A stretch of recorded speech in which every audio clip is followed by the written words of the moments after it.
बिस्मिल्लाहिर्रहमानिर्रहीम। अस्सलाम वालेकुम। कैसे हैं आप सब? उम्मीद है खैरियत से होंगे। तो आज की वीडियो में हम लोग जा रहे थे स्वीडन। तो मैं सोचा थोड़े थोड़े क्लिप्स बना के आप लोगों को दिखाऊं कि डेनमार्क से अगर हम स्वीडन जाना चाहें तो किस तरह से जा सकते हैं। सबसे पहले तो हम अपने घर के पास से बस स्टॉप पे आए और यहाँ से हम बस लेके पहुँचेंगे सेंट्रल स्टेशन के पास। हम लोग ट्रेन से नहीं जा रहे हैं। दो ऑप्शंस होते हैं, या तो आप ट्रेन से भी जा सकते हैं, बल्कि बस का भी कोई ऑप्शन होता होगा, लेकिन ट्रेन और प्लेन से दोनों तरीके से जा सकते हैं। तो सबसे पहले हम बस में बैठे और बस से हम पहुंच जाएंगे अपने जो है सेंट्रल स्टेशन में। सेंट्रल स्टेशन के पास एक बस आती है जो कि आपको डायरेक्ट एयरपोर्ट तक ले जाती है। अब अगर आप आरोस एयरपोर्ट से जा रहे हैं तो वहाँ से भी जा सकते हैं, और एक होता है बिलुंड एयरपोर्ट का ऑप्शन। तो हम लोग बिलुंड एयरपोर्ट से जा रहे थे क्योंकि हमें वहाँ से फ़्लाइट सही मिल गई थी। अच्छा, एक और बात बता दूँ कि आरोस एयरपोर्ट जो है हमारी सिटी का जो एयरपोर्ट है वो भी सिटी से काफ़ी दूर है, तकरीबन 1 घंटे का बस का लग जाता है रास्ता। और जो बिलुंड एयरपोर्ट है, बिलुंड दूसरा सिटी है डेनमार्क का, आरोस से करीब है वो। तो ये देखिए हम बिलुंड एयरपोर्ट आ गए हैं। ये बस है जो कि बिलुंड एयरपोर्ट तक लेके जाती है। तो इसका भी इतना कोई लंबा रास्ता नहीं है, 1 घंटा 15 मिनट, तकरीबन सवा घंटा लगता है। यहाँ पे ये लगेज वगैरह रखने के लिए आपके पास नीचे जगह दी हुई होती है।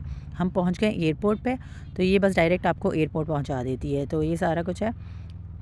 अच्छा, अब एयरपोर्ट आएंगे, एयरपोर्ट भी आपको अंदर से दिखा देती हूँ कैसा है। छोटा सा एयरपोर्ट है। तो हमारी ट्रैवलिंग काफ़ी ज़्यादा थी क्योंकि हम जा रहे थे स्टॉकहोम, जो कि स्वीडन का मेन सिटी है और कैपिटल भी है स्वीडन का। तो हमें वहाँ जाना था, हमारे रिलेटिव वहाँ पे रहते हैं। तो वो भी जहाँ रहते हैं वो स्टॉकहोम के काफ़ी आगे के एरिया में रहते हैं, दूर के एरिया में रहते हैं।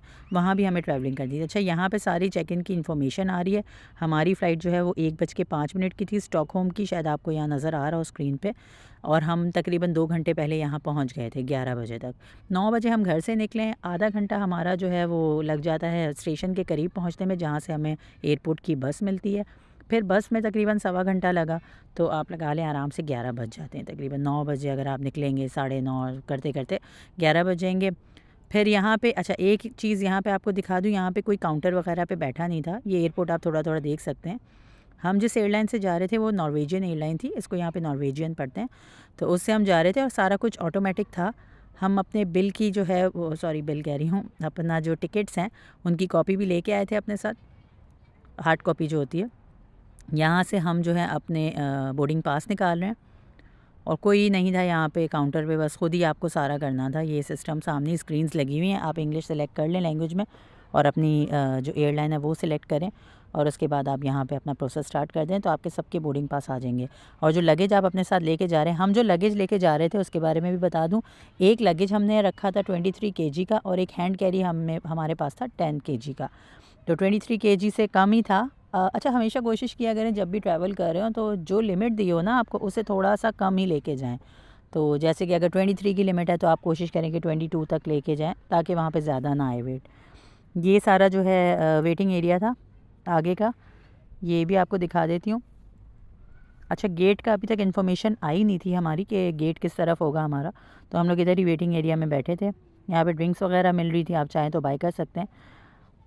अच्छा, जब हम बोर्डिंग पास वगैरह लेके चेकिंग वगैरह करवाने के लिए अंदर जाते हैं तो वो लिक्विड जो भी होता है वो उस वक्त फेंक देते हैं वो लोग ना, लेकिन प्लेन में जाने से पहले आप ले सकते हैं। अब हम लोग प्लेन पे जा रहे थे अंदर।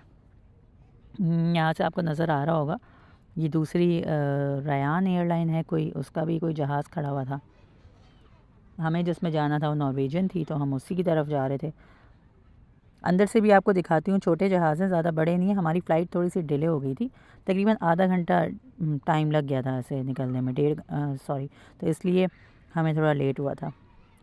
अच्छा, ये भी बता दूँ कि ऑरहुस से, मतलब आप बिलुंड एयरपोर्ट से जब आप स्टॉकहोम तक पहुँचेंगे तो वो फ़्लाइट बहुत छोटी सी थी, तकरीबन 1 से डेढ़ घंटे की फ़्लाइट थी। ये सारी जो आपको पता होगा फ़्लाइट में दिया हुआ होता है कि अल्लाह ना करे कोई मसला हो तो आप ये सारे इंस्ट्रक्शंस वगैरह दी होती हैं। ये पिक एंड चूज़ का ऑप्शन था, वही जैसे कि पेगासस एयरलाइन में मैंने आपको बताया था, अगर आप कुछ लेना चाहें तो यहाँ से बाय कर सकते हैं, कोई सैंडविचेज़ वगैरह कुछ। लेकिन छोटी सी फ़्लाइट थी, हमें कोई ज़रूरत नहीं थी। हम लोग अपने साथ सैंडविचेज़ घर से ही बना के ले गए थे कि अगर भूख लगे तो आराम से खा लें। आप भी अगर इतनी छोटी फ़्लाइट में जाएँ और फ़्लाइट में कुछ खाने को ना मिले तो अपने साथ ही कुछ ले जाया करें, क्योंकि जब बच्चे साथ होते हैं तो उन्हें भी थोड़ी थोड़ी देर में कुछ ना कुछ चाहिए होता है। और ड्रिंक वगैरह भी हमने कोई एयरपोर्ट से ही ले ली थी, क्योंकि शुरू में हम जो भी ड्रिंक लाते हैं साथ वो तो आपको वहाँ पे अलाउ नहीं करते हैं, वो लोग फेंकना पड़ता है पानी वगैरह जो भी होता है। अच्छा, हमारा जहाज़ जो है वो टेक ऑफ़ कर गया था, बाहर से आपको नज़र आ रहा होगा। ये सारा आहूस का है। और थोड़ी देर में हम बस पता ही नहीं चला था हमें, हालांकि फ़्लाइट डिले थी लेकिन पता नहीं चला, थोड़ी सी देर में ही हम पहुंच गए थे। मेरे ख्याल से 1 घंटे में ही हमारा जो वो है फ़्लाइट हमारी वहाँ तक पहुंच गई थी, स्टॉकहोम तक। ये लैंड कर गया जहाज़। लैंडिंग के टाइम पे ख़ास तौर पे एक बार फिर बताऊंगी, पहले भी मैं अपनी वीडियोस में बता चुकी हूँ, जब बादलों से नीचे आ रहा होता है जहाज़ तो उस वक्त कानों में बहुत इशू होता है, तो आप अपने कानों में लगाने के लिए कुछ ले आए अपने साथ तो ज़्यादा बेहतर है। या कोई बबल वगैरह का भी अक्सर लोग कहते हैं, बबल से वैसे इतना फ़र्क पड़ता नहीं है, मैंने तो यही नोट किया, लेकिन आप कोशिश करें कानों में या तो कुछ ऐसी चीज़ लगा लें कि आपको ज़्यादा फ़ील ना हो। अच्छा, अब हम स्टॉकहोम एयरपोर्ट में पहुँचेंगे, वहाँ से आपको दिखाती हूँ। ये हमारे जो भाई हैं लेने के लिए आए हमें, अब इनके साथ हम इनके घर पे जाएंगे। मेरी जो सिस्टर इन लॉ हैं वो रहती हैं स्टॉकहोम में, और उनका घर भी यहाँ से हम यानी एयरपोर्ट से तकरीबन 1 घंटे की राइड पे है, वो भी गाड़ी में अगर आप जाएं तो 1 घंटा लगेगा। अच्छा, एक और बात बताती हूँ यहाँ की आपको स्वीडन में, कि यहाँ पे जो अभी वेकेशन चल रही हैं, समर वेकेशन जैसे कि डेनमार्क में भी हैं, तो ट्रेन्स की पटरियों में और इसमें कुछ काम हो रहा है, और डेनमार्क में भी ऐसा ही हो रहा है। तो ये लोग समर की जो छुट्टियाँ होती हैं, समर ब्रेक होता है, उसी में सारे काम करते हैं। इस वजह से थोड़ा बहुत जो ट्रैवलिंग है वो मुश्किल हो जाती है। अदरवाइज़ ट्रेन्स चल रही होती हैं तो एक सिटी से या दूसरी जगह जाना आना इतना मुश्किल नहीं होता, लेकिन अभी थोड़ा सा मुश्किल हुआ हुआ है। अच्छा, ये वाला जो है इनका अरलांडा टर्मिनल के नाम से इनका ये एयरपोर्ट था, पता नहीं एयरपोर्ट का नाम था सॉरी, लेकिन अरलांडा टर्मिनल था ये जहाँ पे हम आए थे। और ये भी थोड़ा सा आपको बाहर से दिखा देती हूँ, ये सारा पार्किंग एरिया है।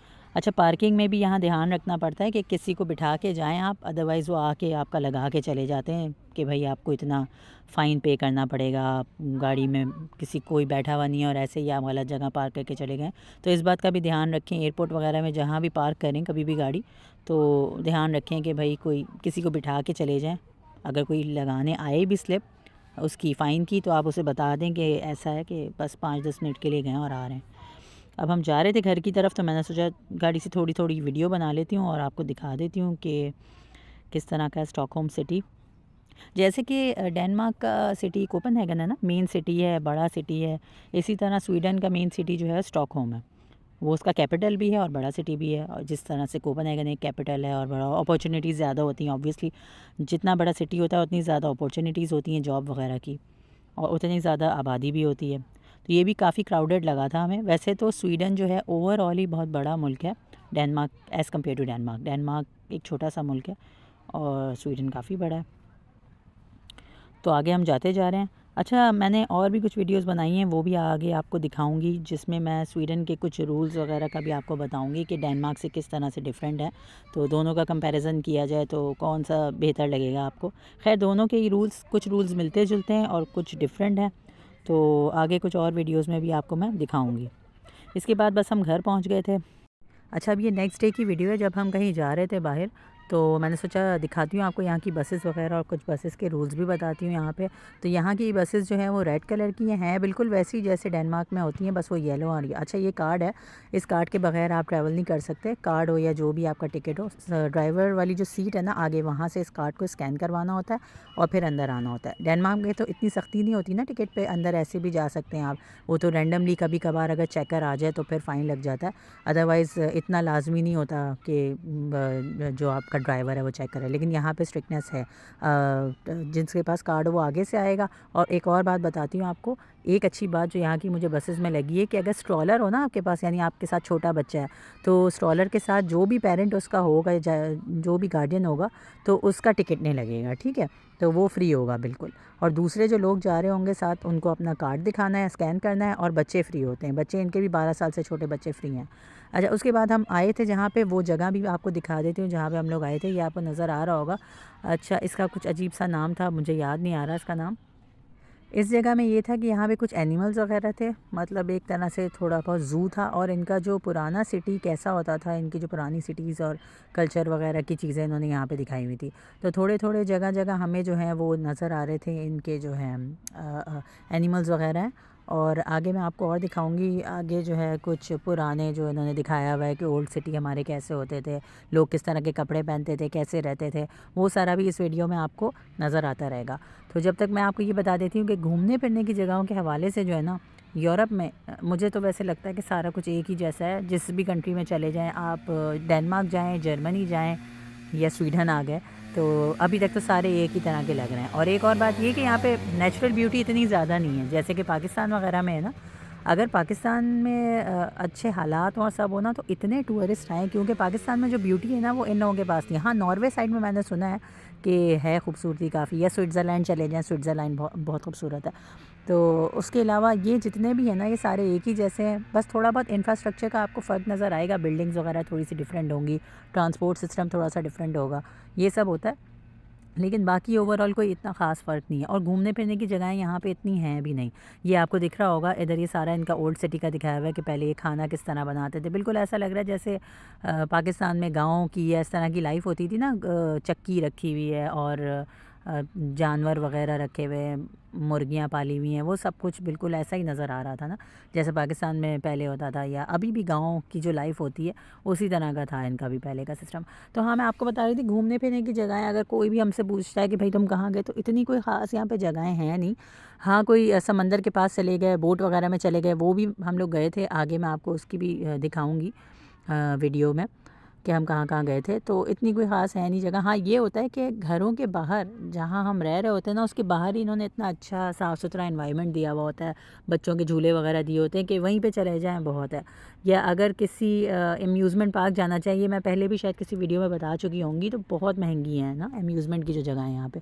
जैसे कि जहाँ पे राइड्स वगैरह होती हैं बच्चों के लिए, बड़ों के लिए, तो अगर उस तरह की जगह में जाना चाहें तो वो बहुत महँगी होती हैं। अच्छा, ये भी देख लें, इनके पास भी ये मशीन्स वगैरह होती थी जिससे ये कपड़े वपड़े इसी तरह लटकाते थे, और ये सारा भी पुराने ज़माने का इन्होंने इसमें दिखाया हुआ है। और एक और भी जगह है यहाँ पे, उसका नाम शायद गैमलिस्तान करके कुछ नाम है, पता नहीं प्रॉपर मैं सही प्रोनाउंस कर रही हूँ या नहीं, क्योंकि इन लोगों का भी यही मसला है, इनकी भी जो लैंग्वेज है उसमें भी प्रोनाउंसिएशन का बहुत इशू है। लिखा कुछ और होता है, पढ़ कुछ और रहे होते हैं, हमें तो समझ ही नहीं आ रहा कि क्या, जैसे कि डैनिश लैंग्वेज में है बिल्कुल उसी तरह से स्वीडिश लैंग्वेज भी सीखना थोड़ा सा मुश्किल ही है, क्योंकि उसमें भी यही इशू है, सेम इशू जो प्रोनाउंसिएशन का है। ये इनकी डाइनिंग टेबल्स पुराने ज़माने की, मेरे ख्याल से पाकिस्तान में भी पुराने ज़माने में इसी तरह की लकड़ी वाली डाइनिंग टेबल्स हुआ करती थी जैसे यहाँ पे रखी हुई नज़र आ रही हैं। ये सारी जगह हमने घूमी थी। और घूमने की जगहों के बारे में मैंने आपको बता दिया कि मुख्तसर सी हैं, बहुत ज़्यादा कोई नहीं है घूमने फिरने की जगहें। यहाँ पे बड़ा अच्छा सा व्यू था, यहाँ पे हम आ गए थे इसी जगह में जहाँ हम आए हुए हैं। काफ़ी ऊंचाई पे थी ये जगह, व्यू बहुत अच्छा था यहाँ पे। तो वीडियो यहीं पे एंड करती हूँ, उम्मीद है आपको पसंद आई होगी। इंशाल्लाह नेक्स्ट वीडियो में मिलते हैं, स्वीडन के कुछ मज़ीद रूल्स वगैरह आपको बताऊँगी उसमें। अल्लाह हाफ़िज़।